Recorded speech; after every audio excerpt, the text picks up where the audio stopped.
How do I always start these? Oh yeah, my name is Troy Track Select. This is the Select Few Sessions, and if you're watching, you are one of the Select Few. And I'd like to thank you all for being here. And I think we're all here to see Eli Kahn of After Hours. Hey, Let's give it up for him. You ready? Yeah. Go for it. Thanks, man.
Thanks so much, y'all. That's the original tune by my band After Hours. I'm doing a solo set as my drummer couldn't make it today. That's off our last record, or 2 records ago, called All the Time. That song's called Inner Peace.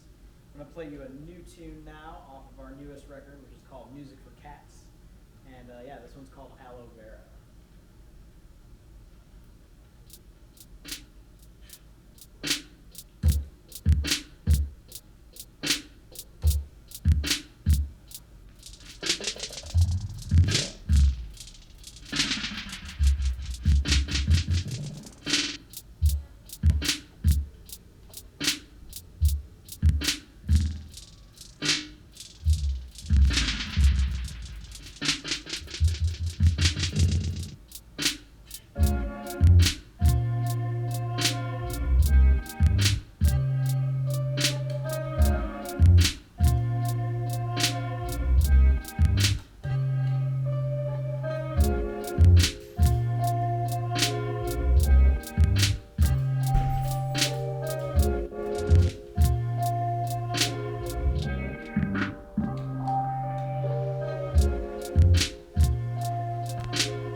tune off our new record. Traveling around with some vinyl, if such things interest you. I've got a bunch of merch over there being displayed by Allison. Thank you. This beautiful woman. I'm going to play one off my last record, which is the purple one over there. This one is called The Reawakening.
I'm always talking about after hours. This is gonna be a song about my grandpa's car called Cutlass Supreme.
Thanks so much, y'all.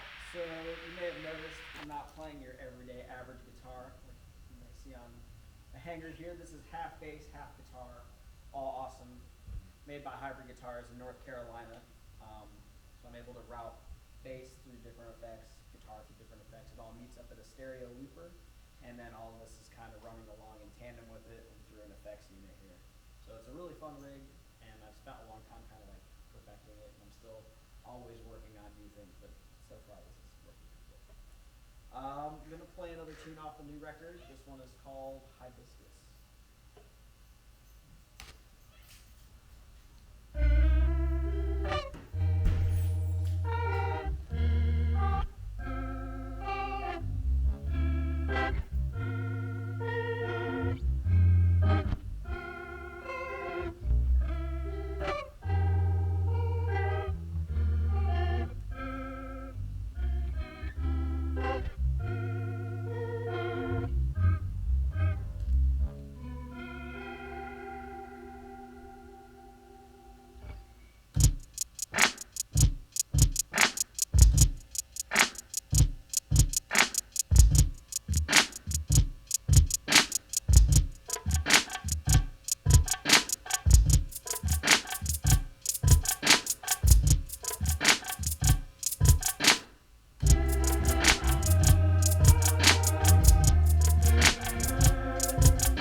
that record is How Are You?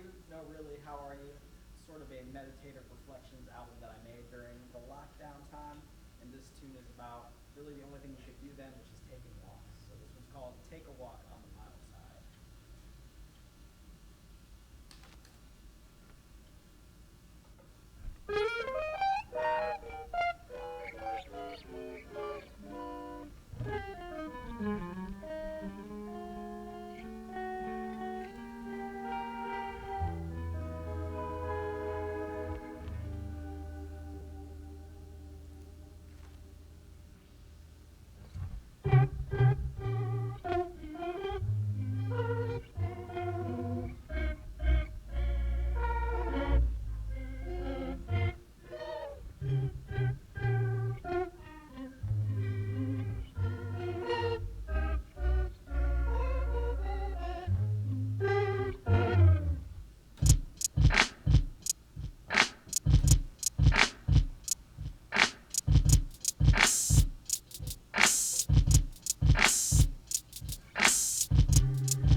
Eli Kahn. You can find me on all social media platforms under Eli Kahn Music. And yeah, check out my merch. And thanks for being here. After hours. Yeah. Cheers. Dog agrees.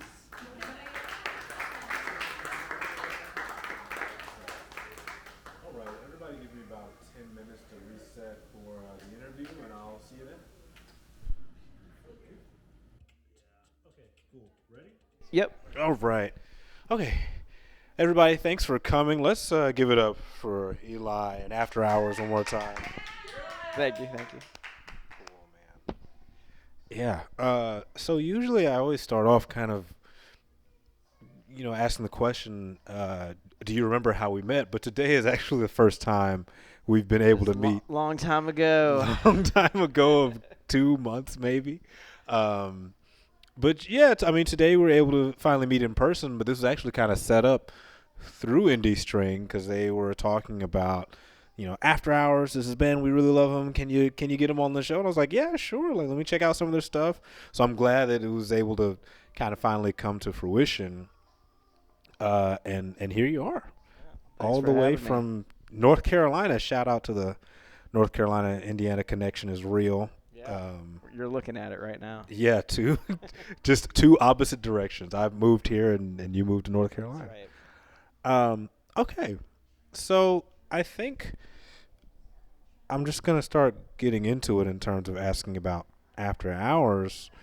So there are a few albums under the After Hours belt, or like EPs, couple albums.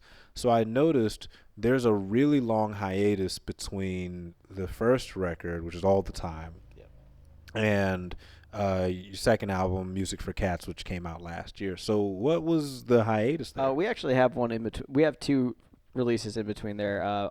So the first one is Up Late, then All the Time. Then we did one called Random Nuggets. It's not on streaming platforms. Yeah. It's just on Bandcamp. It's licenses and like covers of some of our favorite artists, but we were paying for the licensing like every year, and it ended up being a lot of money. And so I was like, I'm taking these off Spotify because it wasn't worth like that's aggravating. $150 a year. Yeah. We were only getting like 1,000 streams maybe. So then that makes me want to ask the question, because it's one of my favorite songs. What made you pick Busta Rhymes? Oh, Give Me Some More. Give Me Some More, because I was That's one of my favorite songs. Yeah. That's one of my favorite instrumentals. The sample from that is from Psycho, the movie Psycho, the music originally by Bernard Herrmann. And that was like something that my one of my music composition professors in college was like, oh, if you like this, it's actually sampled. And it kind of got me into like looking at where samples come from. And that's like something that I'm interested in terms of like covering music, is like seeing the connection there. So, like next week I have a gig where I'm playing Bob James' Nautilus, which is like the source for a Freddie Gibbs sample. And when I was playing on it, I was like, oh, I know this song. It's always fun to like get those connections. And as for the hiatus between albums, we just there was like a year where we played like 220 gigs, and we just didn't have time to record. Yeah. And so it's like balancing when you're on the road, when you're in the studio. Now I'm trying to do it at the same time, but it's like it can be challenging. So it's like hard to get into studio mode sometimes if you're gigging a lot. But the Music for Cats one that came out last year, we actually recorded that in 2022, and then hopefully we'll be able to continue do it. Like I want to do a Music for Cats volume 2, 3, 4, 5. Yeah, so you mentioned that in one of your interviews in the past, where it was like pretty much right after this first one came out, and you were saying you'd want to do a volume 2, and I was wondering what made you want to do a volume 2 of what about this made you want to do a volume 2 compared to your first one, All the Time? I feel like Music for Cats is like there's like a play on words, like cats are people who are interested in jazz, colloquially. And so the idea of like people who are kind of music heads are going to like what we're doing. Our friend, his name is Jacob Garvin. He goes by Sex the Cat on Instagram. He does these awesome cat collages, and we'd been talking to him about doing them, and it just turned out so awesome that I was like, I want to do this again, because the artwork is immaculate, and I like the name Music for Cats. Like, although when you look it up, there's like all these playlists that come up before our album that are actual music for cats, and it's like, I feel like I need to talk to a marketer about like how I do this better, but I still want to keep the music for cats. But yeah, I don't know. I like the idea. I want to do another random nuggets thing too, and those are always like different either live or studio collections of like covers that we're doing, but we have at least 12 more in the vault from like years of touring and recording every show that we were doing on the road. Yeah, you talked about that at a point of usually the way that you make albums is you were kind of playing around on stage first, Exactly. and then some of those ideas kind of spilled over into the studio. But you just mentioned it can be very difficult to kind of switch from gig mode into studio mode. So like, even though that is kind of a place that you spontaneously come up with ideas, what's the difference there when you're trying to figure Yeah, it it's out? more like writing versus actually getting it down. So like when we would be touring across like northern Michigan, I'd always be friends with the sound guy, and I would just be like, "Hey, we're gonna get there a little early and like get a multi-track recording so I can like listen to what we're doing." And I would say like if we had a 3-hour gig, at least half of it was all improvised.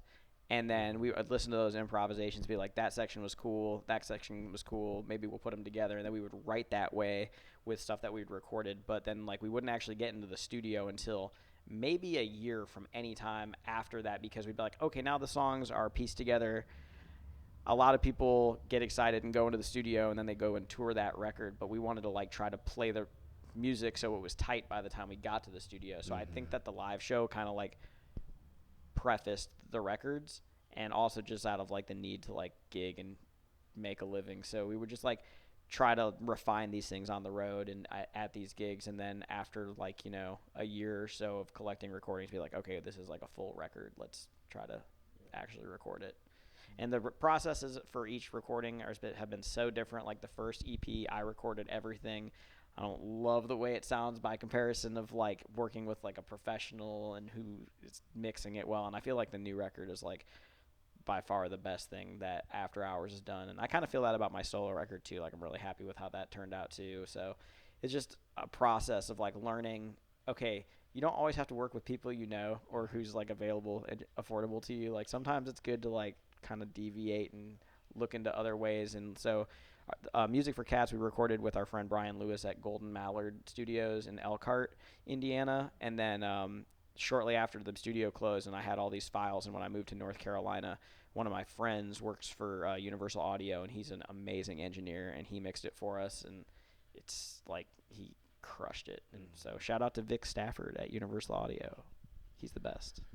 It does make a difference when someone is actually super passionate about that specific thing versus you're just doing it because it has to be done. Totally. So I would definitely super advise if you can afford to do it and you have the resources and someone send the stuff that you don't like doing Yeah, I to someone mean, else. it's gonna be recorded forever, so you need to be happy with it. It's like you could cut corners, but if you're not happy with it when it's done, you only cheated yourself. And that's how I feel about like the first EP. It just didn't really hit in the mix for me, and there was a lot of drum replacement happening because like I didn't know how to mic a kit at the time. Yeah. So you learn as you do things. But then I just engineered and recorded an album for my newest project, which is a Sugar Bomb, based out of Asheville, North Carolina, and I engineered the whole thing. I just mixed the first single, which will be out May 30th. And so it's a growing process. Like you got to learn how to play your instrument, you got to learn how to use the computer, you got to learn how to mix, you got to learn graphic design, you got to learn how to promote. Ooh, yeah. You got to do a lot of stuff, people. As an artist in this day and age, when you're talking about independent artists, it's really 16 different jobs. Yeah. You don't really. Music is like where it all stems from, but because of that and trying to get out there, it turns into a lot of other. Yeah, I talk jobs. about this with friends a lot because it's like I don't know if we'll see another Coltrane or Miles Davis because like those guys were practicing and playing and practicing and writing and improvising all the time, and they weren't like, oh shit, I gotta put. Oh, sorry, pardon my French. You're fine. Oh darn, I need to update my Instagram profile to promote to get people out to my shows. So like there are like a lot of people on social platforms who are like freak show musicians, but I don't know if they are like connected to the music in the same way because it's like they have to grab your attention in 2 seconds or else you're just gonna flip by. And I don't know. I think the age of the internet has opened up a lot of doors for musicians in the ways that we're able to proliferate our music on the internet, but it makes the job like multifaceted to a degree that I don't think people would have even expected like 10 years ago. Because it's like, oh, you're probably going to have a graphic designer. No, now you're just using Canva. Yeah. Oh, you're going to need a video editor. Now you're just using TikTok, Yeah, And it takes time. think that it's possible for another Coltrane type person to come, but it really requires some large label, or maybe not large, but just someone who can really fund them to be like, Yeah. you can just do this. And It's we'll do definitely that stuff. possible. Like, there are improvisers out here that are doing amazing stuff. And, if they have a team, someone who's their publicist and their tour manager, media agent, whatever, marketer, like, it really helps to have the. If you're doing that stuff yourself, it's inevitably going to take away from your time of being creative. And, every musician I talk to is, like, bemoaning the fact that they are 10 jobs in one. Yeah.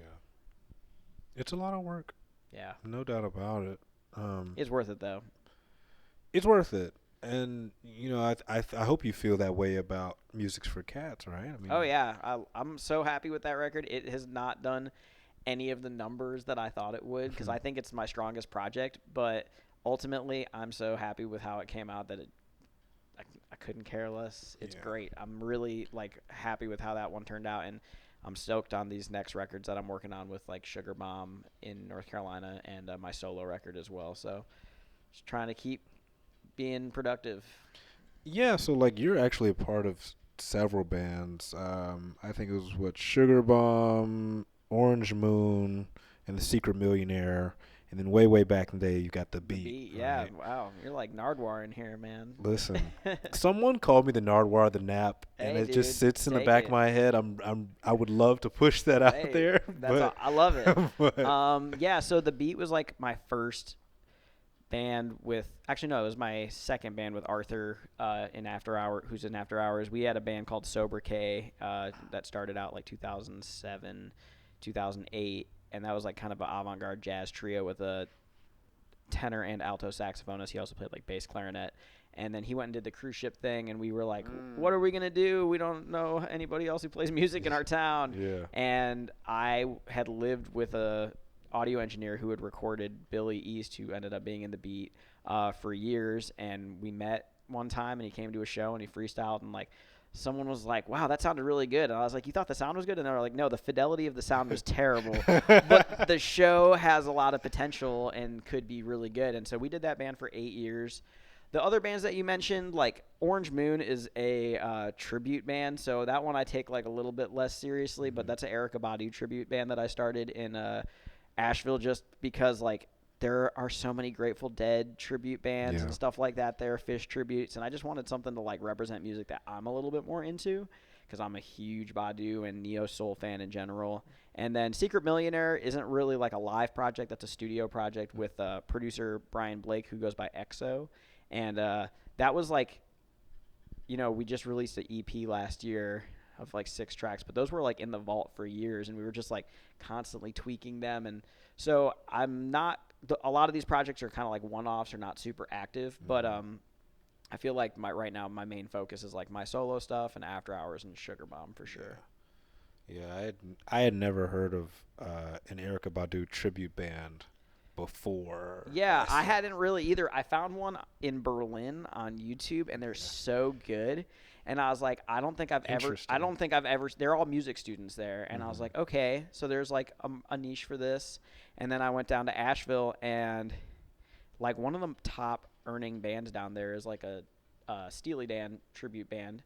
And I was like, okay, so there's like a market for tribute bands. I don't think there's as much of a market for an Erykah Badu tribute as there is at Steely Dan, because like Steely Dan, those dads, they got the money, man.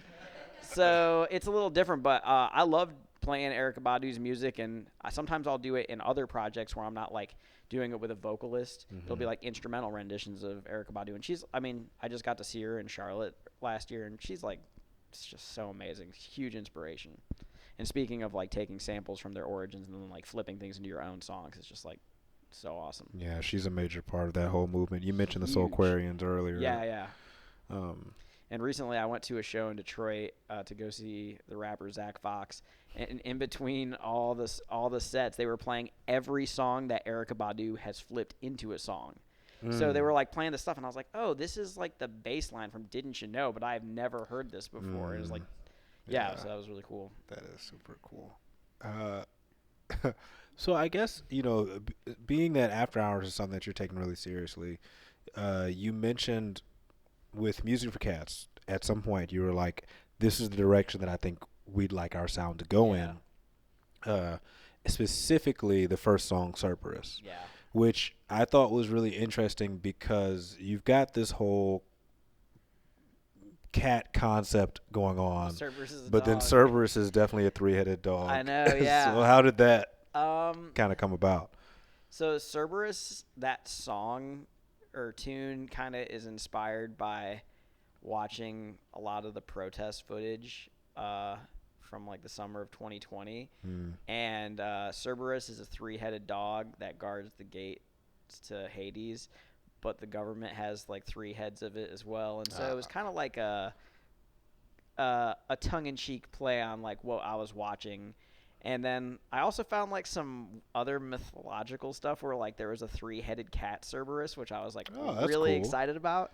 So yeah, it was kind of like it all kind of worked together. And last year I did a thing at IUSB for their Performing Media Festival, and I like took a bunch of protest footage and data moshed and like glitched out a bunch of stuff, and we got to play with like that in our background, kind of going with the music. And that was like kind of the full realization of what that song was. It was like that's exactly what I was like trying to get across. It was nice to be able to have like a visual component, and it's hard to do that when you're like touring and you don't always have like your own projector and screen and stuff. But yeah, so that was we have a couple songs about not loving the government, because there's one off the last record, All the Time, called Excuse Me Please, This Is My Blood, which was like kind of directed at not liking Mike Pence very much.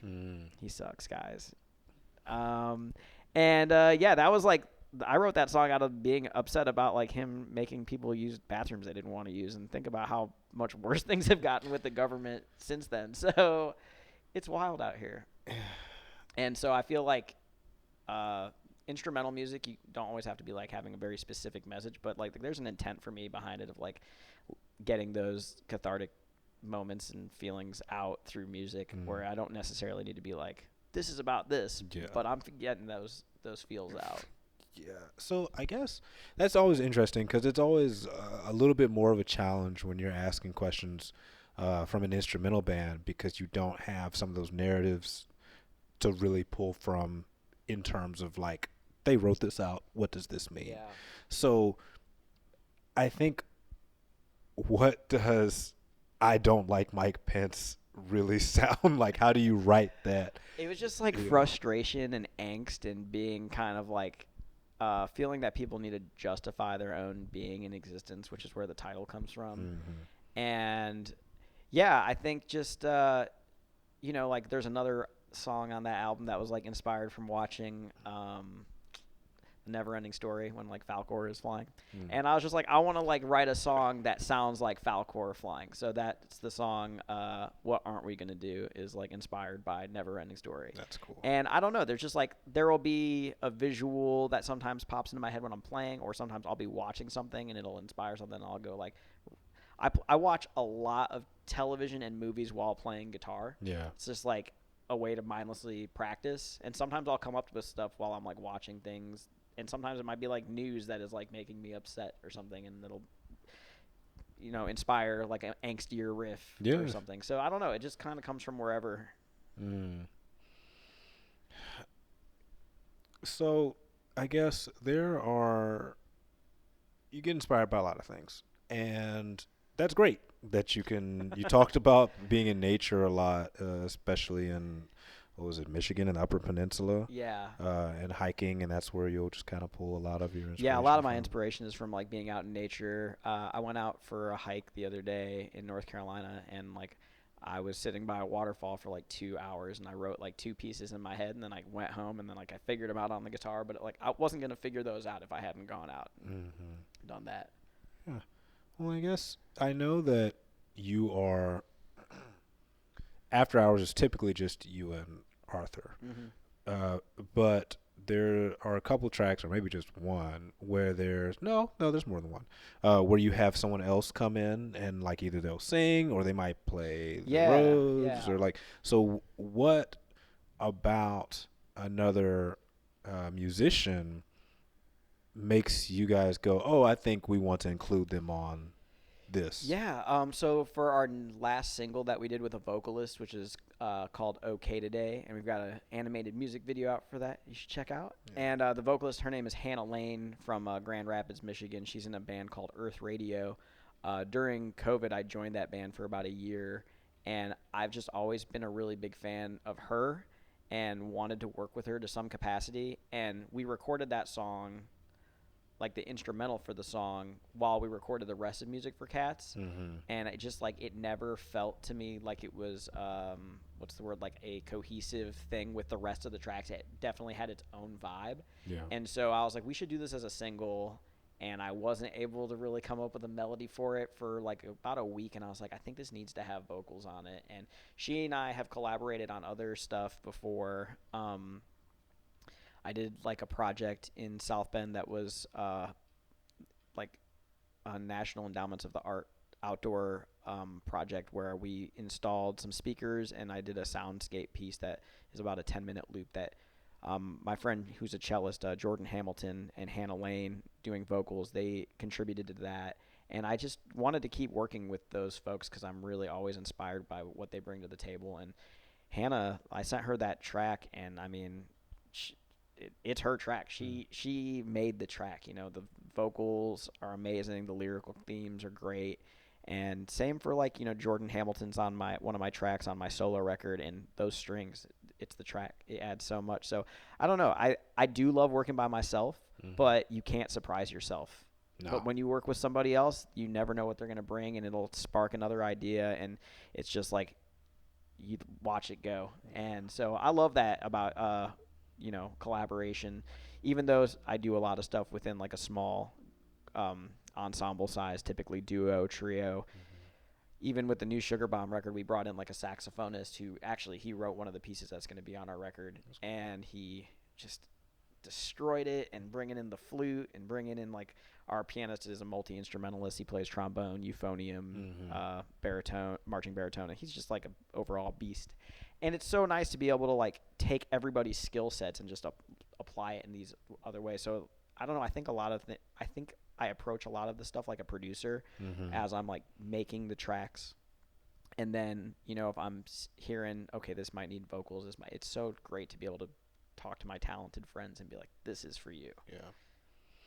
I guess speaking of vocals, have you ever thought of, on After Hours specifically, because I know you've at least played with it on other projects, but adding vocals from you or Arthur, and it doesn't have to mean singing necessarily. Yeah. Like I think about how I think Coltrane was like on Love Supreme, and he's just like doing these chants. That's a cool idea. I actually do sing and rap on the first EP, and there's something about like playing guitar, looping, and then trying to do something with your mouth in time and triggering the loops and stopping them and still being like with your head near the microphone. Like it doesn't sound as good over here as it does here, but I have to move my body to hit this button.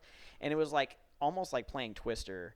And it just got to a point where I was like, I don't think this is the direction I want this band to be in, because I'm going to be constantly pushing myself in a way that is just not enjoyable for me. So I don't know. I feel that when there are vocals in the music, you need to serve them as an important part of it, but serving the vocals all the time can be a little bit of a burden, because if you're just trying to do instrumental stuff and create a vibe in that way, having to serve vocals all the time can be a little bit tiresome. And so I don't know. I think my preference is mostly making instrumental music, but when I do have a vocalist, they're going to kill it, and it's going to be great. So I kind of like both sides of it. Yeah, that can be. You know, you've got a little bit of a Rupert Goldberg machine up here. Exactly. Yeah. It's just a lot to. And I was in a hip hop band with the beat, and I was doing some rapping in that and backing vocals, and then it was just like, okay, I want to start doing this with my own stuff. if I'm playing by myself with the beat setup that I did today, I have no problem doing vocals with that because if I don't touch something, the drums aren't going to get off. Right. But when you're playing with a live drummer and you constantly have to retap the loop to reset it every time to every other time, something's going to suffer. Yeah. The vocal performance is going to suffer. The music is going to suffer. My attention is going to suffer. My enjoyment of it. So I'm trying to do more vocals in my solo stuff because ultimately I do think that instrumental music has somewhat of a limitation being able to connect with people. Like, people resonate with lyrics and vocal themes, and everybody has a voice, so when they hear a voice, you listen a little bit more. Not everybody maybe has the same taste in guitar riffs, but everybody can understand English when it's being sung to them, at least here. So, and for the most part, like, international audiences love music that's in English. Yeah. And I feel like it would be a good move for me to like incorporate more of that in there. And I've been working on it very recently. Yeah.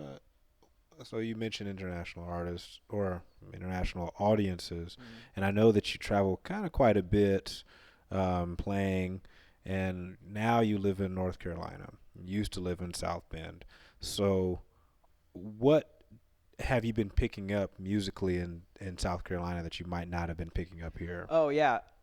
Asheville, North Carolina has a huge funk scene. Mm-hmm. I was never really exposed to funk up here, like especially horn funk. Yeah. Like, you show up to a funk jam and there will be like sometimes more horn players than can fit on stage, and they're lining up to be the next person on stage. Wow.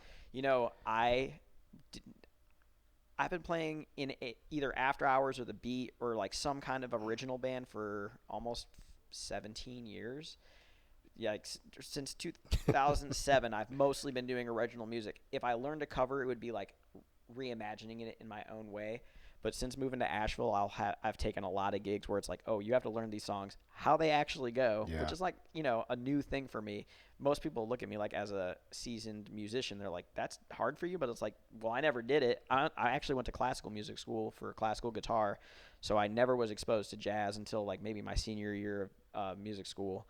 And then I never really got into learning other people's stuff. So going down there, I've been learning like people love the band Lettuce there and like Soul Live and Parliament Funkadelic, and Of course. there's all kinds of stuff that I've like learned and picked up that has expanded my musical tastes and also what I enjoy playing. Because before I moved down there, I'd never played bass in a band, and then I just spent like the last year playing bass in kind of like a sort of like a postmodern jukebox-ish cover band, where it's like we're doing our own thing with it, but it was learning a lot of tunes.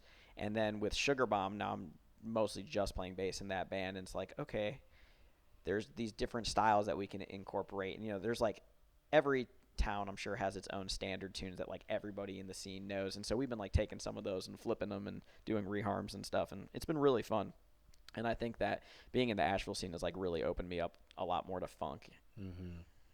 Yeah, definitely. Well, I don't know if it was necessarily a North Carolina thing or Asheville thing. I was super into funk and soul and all that kind of stuff when I was there, but I think that was just what I was listening to, not necessarily. Yeah, I wasn't exposed to a lot of that young. Like, I was really into like metal in college. I was like really super into death metal. It was like all I listened to. And then after college, I got really into hip hop.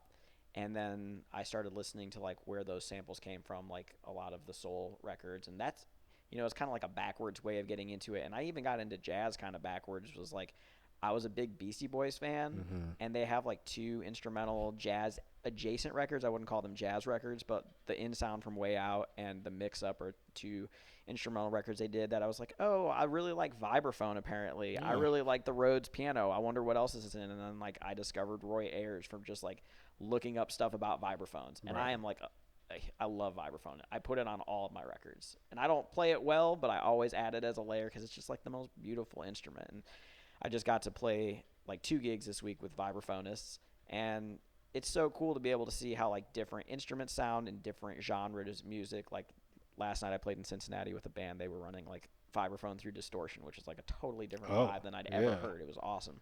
And then earlier this week I did an after-hours show in North Carolina with a vibraphonist named Jason DeCristofaro, and I messaged him today, and I was just like, I always hear these vibraphone parts, but I can never have them, and to hear you play them is like a dream come true. Right. Yeah. Because I am limited to what I can loop in the moment, bass and guitar on this thing, and then I have my synths and keys and whatnot, but there's just certain instruments you can't fake it, and that's one of them to me. And another one is just strings. Being able to add strings is great. So next week I'm doing a tour with cellist Jordan Hamilton from Kalamazoo, Michigan. He's coming down to Asheville, and we're going to do a run of shows together, and that'll be such a treat to be able to have like looped strings in what I'm doing. It's the best. So Yeah.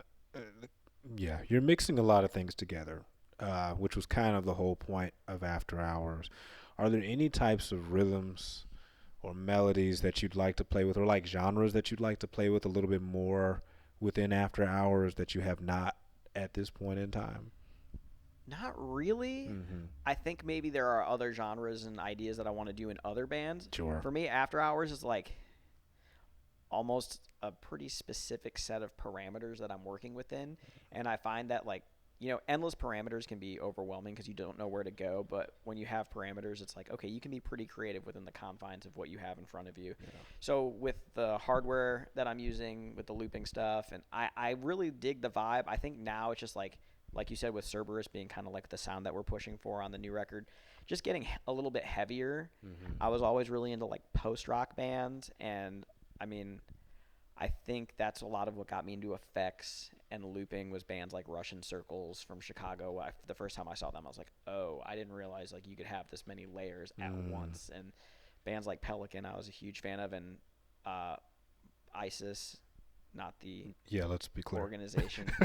Before you get me canceled. Huge fan. Actually, our record was mastered by the guy who did the last, I think, all the ISIS records, all the Pelican records, all the Russian Circles records, Ed Brooks from Resonant Sound Mastering in Seattle, Washington. And that was like the cherry on top of the project for me. It's like, oh, this is being mastered by someone who I've listened to his work extensively.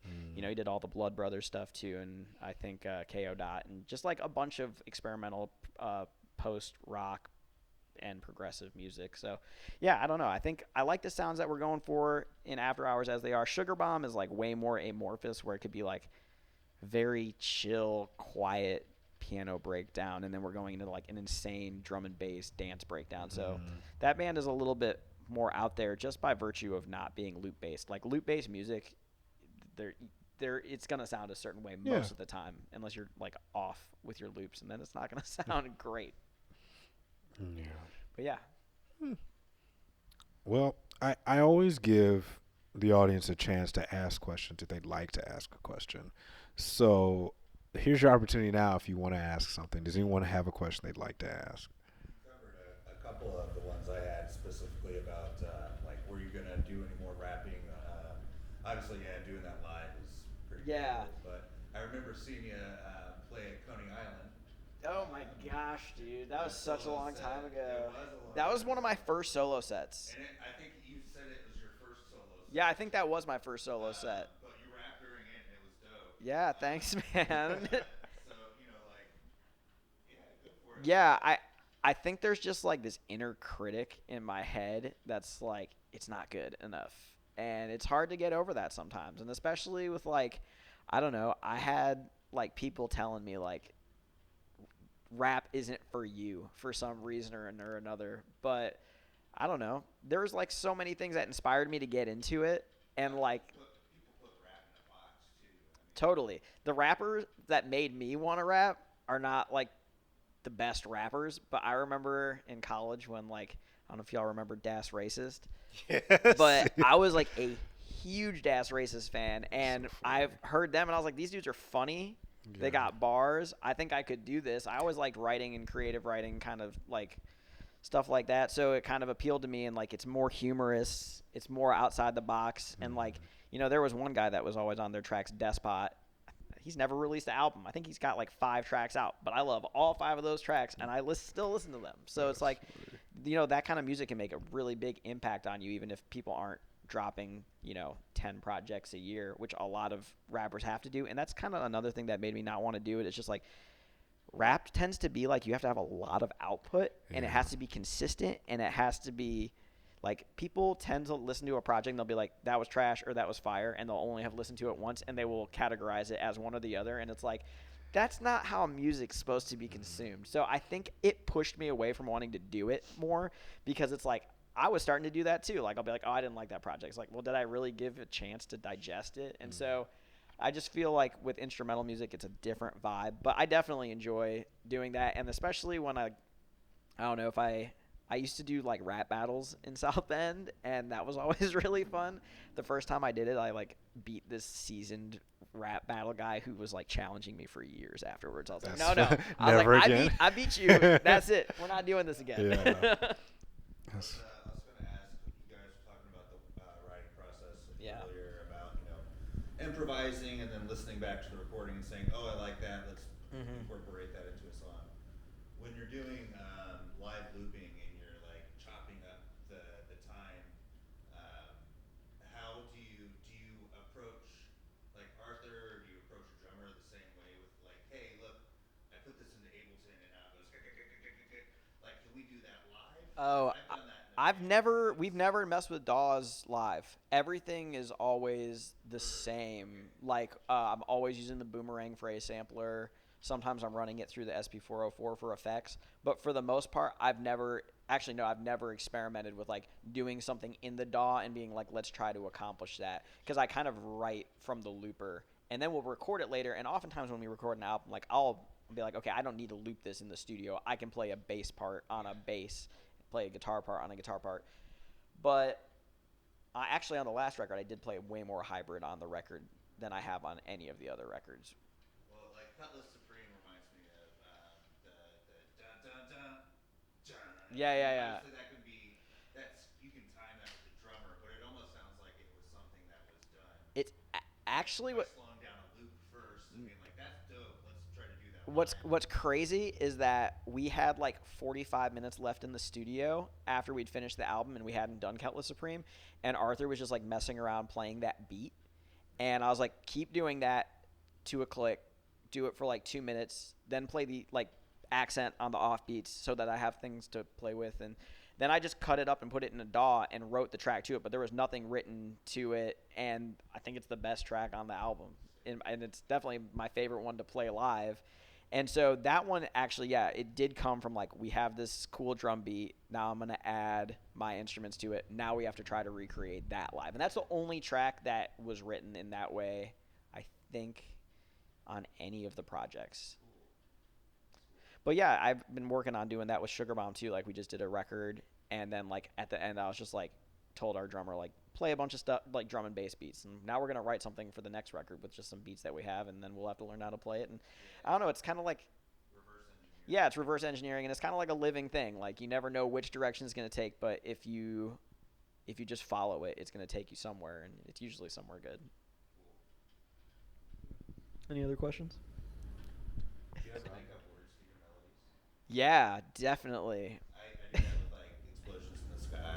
Like, I'm gonna be late. Dude, they were a huge influence early on. Yeah. Like, the first time I saw them was at Lollapalooza, I think, and or maybe it was Pitchfork, and it was just like, oh, there can be this many guitar layers. I think I could do that by myself.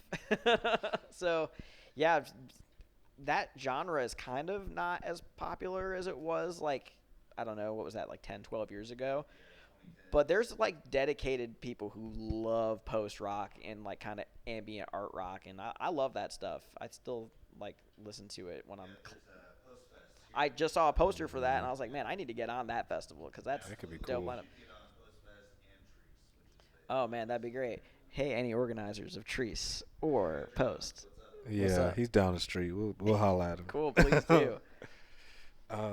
Okay, cool. If nobody's got any other questions, then we'll wrap this up. So thanks for coming. Thanks for having me. Let's give it up for After Hours one more time. Appreciate it. Give it up for Troy. Hello, world. Thanks, y'all. Peace. See you next time.